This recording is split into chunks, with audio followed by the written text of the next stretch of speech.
नया जोश नया विचार। दमदार उम्मीदवार राजू गोपलानी इस बार पैनल नंबर 19 से चुनावी मैदान में।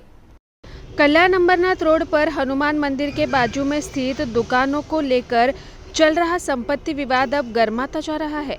2 दिन पहले रामराज जायसवाल ने गुरप्रीत पाठारे, मनीषा और कपिल सहित दर्जन भर लोगों के खिलाफ मध्यवर्ती पुलिस थाने में मामला दर्ज कराया था। इस पर प्रतिक्रिया देते हुए गुरप्रीत पाठारे ने मीडिया के सामने कहा कि मैं और मेरी बहन इस प्रॉपर्टी के असली मालकिन हैं। फिर हमारे ही खिलाफ ट्रेस पासिंग का केस कैसे दर्ज किया गया। उन्होंने बताया कि यह दुकान उन्होंने जायसवाल को किराए पर दी थी, इसीलिए यह मामला सिविल प्रकृति का है, न कि क्रिमिनल। गुरप्रीत ने आगे कहा कि उन्हें साजिश के तहत फंसाया गया है। वे अन्याय के लिए कानूनी लड़ाई जारी रखेंगी ताकि सच्चाई सामने आ सके और निर्दोषों को न्याय मिल सके। मैं Gurpreet Pathare, owner of this property. मेरी मदर की ये प्रॉपर्टी जो मेरी है और मेरी बहन की है, प्रीति गौतम। हम दोनों सीनियर सिटीज़न हैं। मेरी उम्र 60 साल है। मैं रिटायर्ड टीचर हूँ और मेरी जो बहन है वो एथराइटिस की पेशेंट है और बीपी की पेशेंट है, वो आ नहीं पाई हैं। इसलिए मैं आप लोगों से ये कहना चाहती हूँ कि रामराज जायसवाल और रामयाद चौहान, इन दोनों को हमने भाड़े से ये जगह दी थी। लास्ट हमारा एग्रीमेंट इनके साथ 2019 में हुआ था, जो कि 5 महीनों के लिए हुआ था। उसके बाद हमें समझ में नहीं आ रहा था, इसलिए हमने इनसे कहा कि जो रेंट आप हमें दे रहे हो वो हमें समझ में नहीं आ रहा है, तो आप हमें रेंट बढ़ा के दीजिए। तो इन्होंने कहा कि हम आपको रेंट बढ़ा के नहीं दे सकते हैं। तो हमने इनसे दरख्वास्त की, हाथ जोड़कर विनती की कि आप हमारी जगह को खाली कर दीजिए।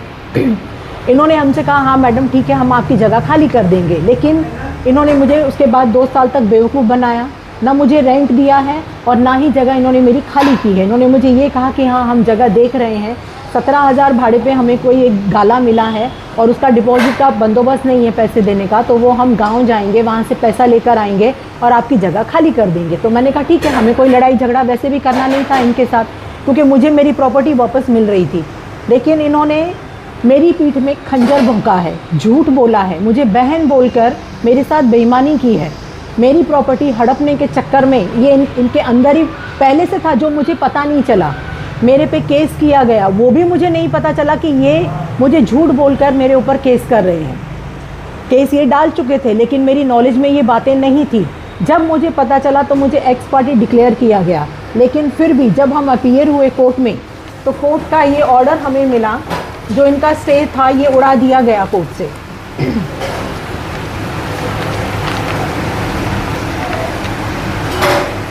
और न जाने उल्लासनगर के कुछ नेता हैं, उनके दबाव में आकर, और भू माफिया जो है उनके दबाव में आकर पुलिस स्टेशन में भी हम गए मदद मांगने के लिए, लेकिन ना मुझे पुलिस से मदद मिली है। पैसा खिला के ये लोग हमारी जगह को हड़पना चाहते हैं। तो मैं इन लोगों को बताना चाहती हूँ कि मैं इस जगह की ओनर हूँ। अगर पुलिस इनके लिए है तो मेरे लिए भी है, लेकिन फिर भी मैं पुलिस स्टेशन में गई हूँ, लेकिन मुझे कोई मदद नहीं मिली है, क्योंकि वहाँ पे बहुत सारा पैसा खिलाया गया है। नेता भी खिला रहे हैं और ये जो माफिया है उल्लासनगर का, जो जगह हड़पते हैं, वो भी पैसा खिला रहे हैं। क्यों? क्योंकि उनको हमारी प्रॉपर्टी में इंटरेस्ट है, उनको ये प्रॉपर्टी चाहिए। तो मैं ये कहना चाहूँगी कि हमारा ऑलरेडी सिविल मैटर है, आप कोर्ट में आइए ना लड़ने के लिए। जो भी है, जो एलिगेशंस हमारे पे लगाए गए हैं, मनीष भाई और कपिल भाई, इन्होंने हमारे फेवर में आके, पुलिस में आके जो बातें की, उन्होंने बताया हमें सच की लड़ाई लड़ने के लिए हमारा साथ दिया है, लेकिन उनके ऊपर भी एलिगेशंस लगाए गए हैं। ये भरत भाई हैं, जिनको हमने ये 7 महीने का एग्रीमेंट बना के, जब रामराज ने कहा था कि मैं जगह खाली कर रहा हूँ, तब ही हमने इनके साथ ये 7 मार्च का एग्रीमेंट बनाया था इनको रेंट पे देने के लिए। इन्होंने जगह हमारी खाली की नहीं है। इनके ऊपर भी एलिगेशंस लगाए गए हैं। इनके तीनों भाइयों के ऊपर एफआईआर की गई है। मेरी सिस्टर के ऊपर, मेरे जीजाजी के ऊपर एफआईआर दर्ज की गई है। मनीष भाई और कपिल भाई, इनके ऊपर भी एफआईआर दर्ज की गई है, जो कि गलत है। पहले सच को जानिए, सच क्या है। उसके बाद पुलिस भी इनके साथ मिलकर हमारे ऊपर ट्रेस पास का केस किया है। आप सच तो जानिए पहले कि सच है क्या, कौन झूठा है कौन सच्चा है, उसको जानिए। मतलब, और मैं इस प्रॉपर्टी से जो मुझे भाड़ा मिलता था, मैं सीनियर सिटीज़न हूँ, रिटायर्ड टीचर हूँ, इस पर निर्भर हूँ। वो मुझसे छीना जा रहा है। आज ये कुछ ही दिनों में इनको पता चल रहा है कि जब पैसा नहीं मिलता है तो घर चलाना कितना मुश्किल होता है। और मैं जो 2 साल से बर्दाश्त कर रही हूँ, मैंने क्या करना चाहिए, मैं कैसे अपना घर चला रही हूँ, कभी इन्होंने इस बात को सोचा? ये मेरी प्रॉपर्टी को हड़पना चाहते हैं, उन्होंने तमाशा बना के रखा है। हड़प करने के बाद ये किसी और को देना चाहते हैं। ये नेता लोग, इनके पास तो बहुत कुछ है, फिर क्यों इनको मेरी प्रॉपर्टी चाहिए? हम पुलिस, आम नागरिक, आम जनता, नेता लोगों के पास, पुलिस के पास क्यों जाती है? ताकि पुलिस और नेता उनकी मदद करे। लेकिन मुझे तो बहुत अच्छा सहकार्य किया, बोला गया कि हाँ हम आपको सहकार्य करेंगे, लेकिन क्या सहकार्य किया गया? उनका साथ दिया गया। जो चोर हैं, पहले आप इस बात का पता तो लगाइए कि चोर कौन है। हमें चोर ठहराया जा रहा है, मेरी जगह और मैंने ट्रेसपास किया है, और फिर हम पे एलिगेशंस लगाइए। बिना सच जाने एलिगेशंस मत लगाइए।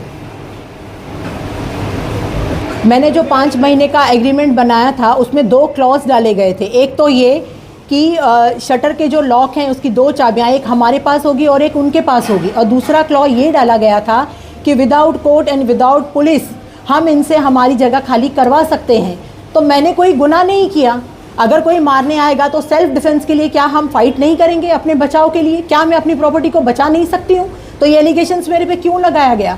मैं ओनर होके मुझे बोला जा रहा है कि मैंने ट्रेसपास किया है, और जो चोर बनकर ऑलरेडी वहाँ घुसे हुए हैं उनके लिए कोई पूछता नहीं, उनको कोई कुछ बोलता ही नहीं है। नेता उनकी तरफ खड़े हैं, उनको सपोर्ट किया जा रहा है, पुलिस उनको सपोर्ट कर रही है। हमें किसी तरह का कोई सपोर्ट नहीं मिल रहा है। सिर्फ हमें सहारा दिया जाता है, बोला जाता है कि हम सहकार्य करेंगे, लेकिन कोई सहकार्य नहीं किया गया। एग्रीमेंट में मैंने ये मेंशन किया है कि इनको सिर्फ 300 स्क्वायर फीट जगह दी गई है, 1200 स्क्वायर फीट वो हमारी है। इन्होंने तो पूरी जगह पे कब्जा कर रखा है। तो ये आए अदालत में और फाइट करें मेरे साथ। अगर हम सच्चे हैं तो कोर्ट को हमारे हित में फैसला देना होगा। इनके पास क्या डॉक्यूमेंट्स से आकर दिखाएं। ये बोलते हैं ना कि हम ओनर हैं, तो आइए आप दिखाइए अपने डॉक्यूमेंट्स। हम तो ओनर हैं, हम तो दिखा रहे हैं ना, हमारे पास तो एग्रीमेंट भी है। सच और झूठ उसका फैसला तो हो ही जाएगा। एग्रीमेंट में उसने ये कबूल किया है कि वो भाड़े से उसको ये जगह दी गई है, और फिर कोर्ट जाके उसको मालिकाना हक चाहिए। आप लोगों को गुमराह किया जा रहा है, पत्रकार लोगों को सच पता नहीं है, उनको भी गुमराह किया जा रहा है, और जगह को हड़पना चाहता है। एक तरह कबूल करता है कि हाँ मैं भाड़ेकार हूँ, मैंने ये जगह भाड़े से ली है, और फिर कोर्ट में जाके दावा ठोक रहा है कि इस जगह का मालिक मैं हूँ। मैं और मेरी बहन इस प्रॉपर्टी के ओनर हैं, और उसके बावजूद भी ये सिविल मैटर है। सिविल मैटर को क्रिमिनल मैटर बना दिया गया है। हमारे ऊपर चोरी का इल्ज़ाम लगाया गया है कि हम चोर हैं, हमने ट्रेसपास किया है। ओनर अपनी जगह के ऊपर ट्रेसपास कैसे कर सकता है जब वो जगह उसकी है? ट्रेसपासर्स तो रामराज है, रामयाद है, चौहान, इन दोनों तो ट्रेसपासर्स हैं, और ट्रेसपासर्स हमको बोला गया है। पुलिस ने हम पे एलिगेशंस लगाए हैं कि हमने चोरी की है। रामयाद चौहान, मैंने ऐसे सुना है कि रामयाद चौहान को एडमिट होने वाले हैं, उनको मारने वाले हैं। ये सब झूठ है, ऐसा कुछ भी नहीं है, क्योंकि ये चाहते हैं कि वो सारा गुनाह हम पर आए, कि हम गुनहगार हैं। हमने इसलिए आप लोगों, उल्लासनगर शहरवासियों, आप लोगों को ये हाथ जोड़कर निवेदन है कि ऐसे लोगों पे विश्वास न किया जाए। इनको कहीं पे भी कोई जगह भाड़े के लिए न दी जाए। ये विश्वासघाती है, इन्होंने विश्वासघात किया है हमारे साथ। आवाज आपकी, खबर हमारी। आप देख रहे हैं न्यूज़ 24 उल्लासनगर।